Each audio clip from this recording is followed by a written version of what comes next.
Hello बच्चों, आपका स्वागत करते हैं आपके बनाए गए YouTube channel Piyush online academy में।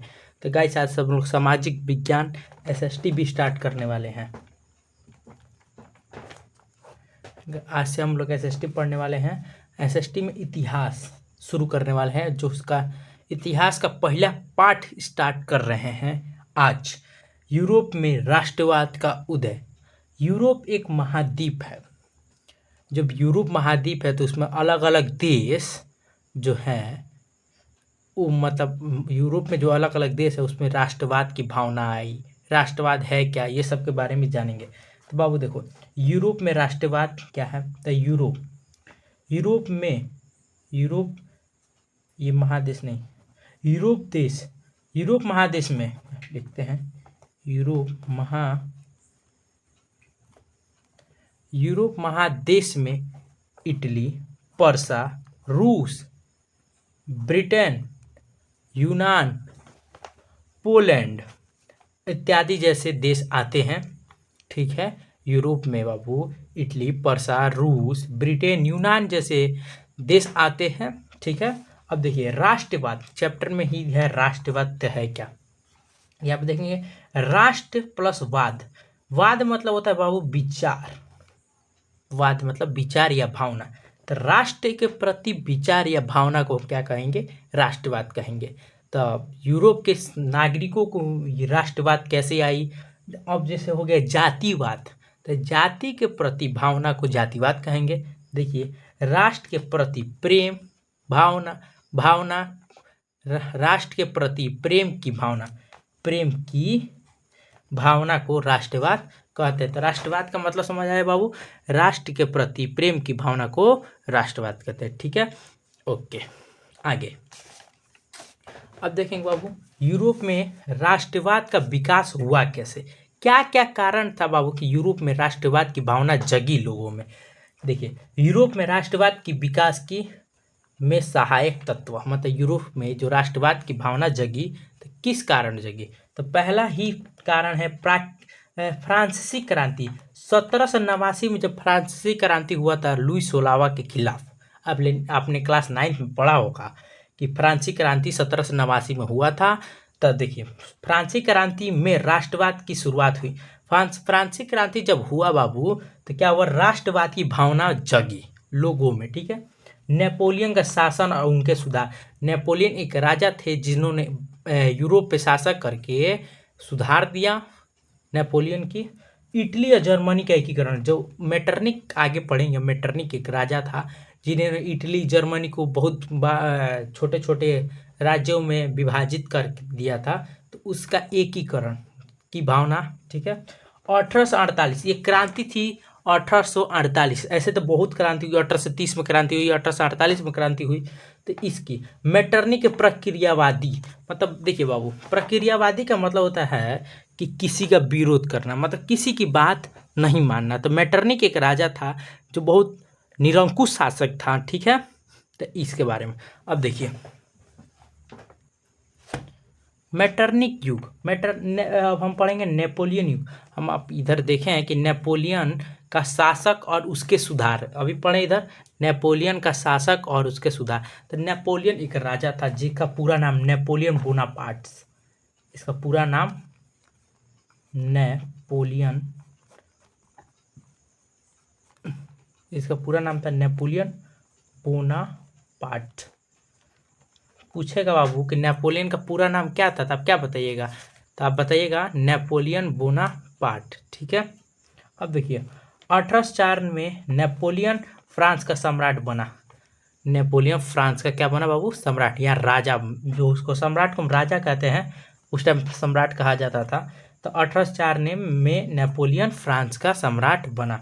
अब 1804 में नेपोलियन जो था, नेपोलियन संहिता लागू किया। क्या लागू किया बाबू, पूछेगा क्वेश्चन कि 1804 में नेपोलियन ने क्या लागू किया। तो 1804 में नेपोलियन संहिता लागू किया। अच्छा, 1815 में नेपोलियन, देखिए इनका शासन चला 1804 से स्टार्टिंग 1815 में एक युद्ध हुआ। इस युद्ध का नाम था वाटर नालू युद्ध। इस युद्ध का नाम था, देखिए 1815 में नेपोलियन वाटरनलू के युद्ध में हार गया। जो 1815 में जो वाटरनलू का युद्ध हुआ था, ये एक पूरे देश मतलब मित्र देश नेपोलियन के साथ, मित्र देश वर्सेस नेपोलियन के साथ हुआ था। आपको हम आगे पढ़ाएंगे। अब देखिए, मित्र राष्ट्र ने नेपोलियन को कैद करके सेंट हेलेना नामक टापू पर भेज दिया, जहां 1821 में नेपोलियन की मृत्यु हो गई। ठीक है। अब देखिए, वाटरनलू का युद्ध। हाँ, तो देखिए बाबू, वाटरनलू यहाँ पर अच्छा से लिख देते हैं। वाटरनल युद्ध में देखिए पूरा एक मित्र राष्ट्र मतलब जिसमें 4-5 देश थे, जैसे ब्रिटेन, रूस, पर्सा, ऑस्ट्रिया। तो देखिए, ऑस्ट्रिया का चांसलर था कौन बाबू? मेटरनिक। तो इन्होंने मिलकर किसको हरा दिया? नेपोलियन को। कब? 1815 ईस्वी में। ठीक है। हराने के बाद इनको सेंट हेलेना नामक टापू पर भेज दिया गया, जहां यहाँ पे देखिए अच्छे से, सेंट हेलेना नामक टापू पर रखा गया, जहां पे 1821 में नेपोलियन की मृत्यु हो गई। तो नेपोलियन का शासन कब से कब चला बाबू? तो 1804 से लेकर 1815 में। 1804 में नेपोलियन संहिता लागू किया, और 1815 में वाटरनलू के युद्ध में नेपोलियन हार गया। ठीक है। और इसके बाद 1821 ईस्वी में नेपोलियन की मृत्यु हो गई। ठीक है। अब आगे पढ़ते हैं मेटरनिक युग। मेटरनिक उस टाइम से हम बोल रहे हैं, मेटरनिक था कौन, पढ़ेंगे। मेटरनिक युग 1815 से बाबू, मेटरनिक युग चला था 1815 से कब तक? 1848 तक। 1815 में नेपोलियन हारने के बाद 1815 में इसका शासन चला। ठीक है बाबू। तो देखिए, यूरोप की विजय शक्ति नेपोलियन के पतन के बाद, नेपोलियन के पतन मतलब नेपोलियन के हार के बाद 1815 में ऑस्ट्रिया की राजधानी वियना में एक सम्मेलन बुलाया गया, जिसे वियना सम्मेलन के नाम से जाना जाता है। वियना सम्मेलन को वियना कांग्रेस के भी नाम से जाना जाता है। देखिए बाबू, 1815 में नेपोलियन जब हार गया, तो 1815 में कब वियना सम्मेलन बुलाया गया। वियना देखिए, ऑस्ट्रिया की राजधानी वियना में सम्मेलन बुलाया गया, जिस सम्मेलन का नाम था वियना सम्मेलन। ठीक है। यह अब मेटरनिक कौन था बाबू? तो पूछेगा मेटरनिक कौन था? तो यह ऑस्ट्रिया का एक चांसलर था। चांसलर बोले तो प्रधानमंत्री,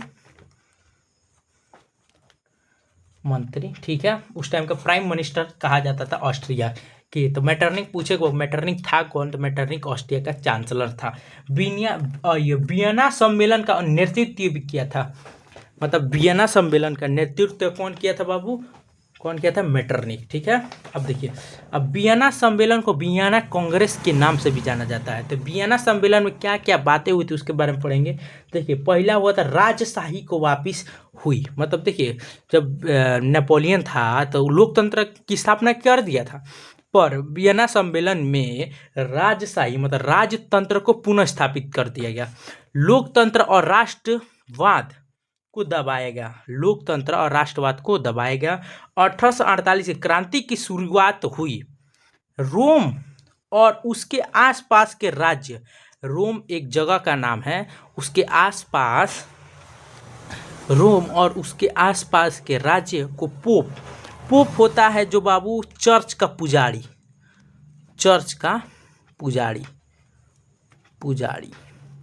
देखिए, रोम और उसके आसपास के राज्य को पोप को सौंप दिया गया। जो रोम एक देश है और उसके आसपास के जितना भी राज्य है ना, किसको सौंप दिया गया? पोप यानी चर्च के पुजारी को सौंप दिया गया। यही वियना सम्मेलन की उपलब्धि है, मतलब वियना सम्मेलन में क्या क्या बातें हुई। ठीक है। अब आगे, अब देखिए बाबू, क्लास 9 का टॉपिक है ये। 1789 की फ्रांसीसी क्रांति क्या के कारण बताइए। 1789 में फ्रांस में क्रांति हुआ था। देखिए, फ्रांस का राजा लुई 16वां निरंकुश शासक था। देखिए, फ्रांस का राजा लुई 16वां जो था बाबू एक निरंकुश राजक था, मतलब बहुत तानाशाह राजा था। ठीक है। समाज को उसने 3 वर्गों में बांटा था। जो लुईस ओलावा था समाज को कितने वर्गों में बांटा था? 3 वर्गों में। पहला था पादरी वर्ग, दूसरा था मध्य वर्ग, तीसरा था निम्न वर्ग। ठीक है, सभी वर्गों में असमानता, मतलब जितना भी सभी वर्ग में क्या बोलते हैं असमानता थी। ठीक है, और निम्न वर्ग, जो उसमें निम्न वर्ग था उससे टैक्स जो होता है ना बाबू, कर, वो ज़्यादा लेता था। ठीक है, अब परिणाम क्या लिख रहा बाबू? अब देखिए क्रांति, मतलब यहाँ पे जो क्रांति हुआ था, आंदोलन हुआ, क्रांति जिसको कहा जाता है, तो परिणाम निकला लुईस ओलावा का राजशाही का अंत हुआ, लुईस ओलावा का अंत हुआ, जनतंत्र की स्थापना हुई। और यूरोप के देशों में पहले राष्ट्रवाद की भावना 1789 में कहाँ हुआ था बाबू? फ्रांस में। ठीक है, यूरोप के देशों में राष्ट्रवाद का प्रभाव पड़ा। ठीक है, तो आज इतना ही, कल हम पढ़ेंगे पार्ट 2 आगे। तो आप लोग वीडियो को लाइक, कमेंट और शेयर करके सब्सक्राइब कर दीजिएगा चैनल, और बेल आइकन को ऑल पे क्लिक कर दीजिएगा। धन्यवाद।